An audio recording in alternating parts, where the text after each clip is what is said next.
జాతీయ జంతువుగా గోమాతను ప్రకటించాలని ఒకే ఒక లక్ష్యంతో మేము అన్ని జిల్లాలకి కలెక్టర్లతో పాటు ఎస్పీ గారికి కూడా మేము వినతిపత్రం ఇస్తున్నాం. కాబట్టి ఈ వినతిపత్రాల్లో భాగంగా ఈవేళ తూర్పుగోదావరి జిల్లా మనం ఏదైతే గోదావరి ఒడ్డున ఉన్నటువంటి మన యొక్క ఎస్పీ గారికి మనం వినతిపత్రం ఇచ్చాం. ఈ గోవులను రక్షించాలని ఒకే ఒక కాన్సెప్ట్ అయితే, రెండో కాన్సెప్ట్ మరి ముఖ్యమైనది ఏంటంటే రాబోయేది రంజాన్ మాసం కాబట్టి రంజాన్ మాసంలో ఎక్కువగా వారి వారి యొక్క విధానాలకి వారి గోవుల్ని వధిస్తున్నారు. ఈ వధించిన తర్వాత ఏం చేస్తున్నారంటే ఇదే పెద్ద ట్విస్ట్.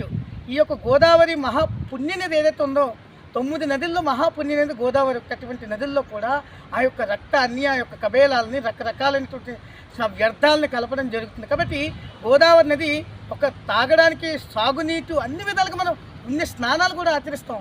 అటువంటి నదుల్ని కలుషితం చేస్తున్నారు. ఆవులను చంపడం, గోమాతలను చంపడం ఒక పెద్ద నేరం అయితే, ఈ యొక్క పుణ్యనదినే వాళ్ళు కలుషితం చేస్తున్నారు. ఇది ఎంత నేరమో దేశానికి దేశ ద్రోహం కింద కూడా వీళ్ళ మీద కేసు పెట్టాలి. కాబట్టి ఎస్పీ గారు మాతో చాలా సానుకూలంగా స్పందించారు. కాబట్టి మా గోమిత్ర ఫౌండేషన్ మీ అందరి కోసం ఈ గోమాత యొక్క జాతీయ జంతువుగా అవ్వాలని చెప్పి మేము ఖచ్చితంగా మా యొక్క శ్వాస ఉన్నంత వరకు పోరాటం కొనసాగిస్తూ ఉంటామని చెప్పి మీ అందరికీ తెలియజేసుకుంటూ గోమాతాకి, గోమాతాకి, గోమాతాకి.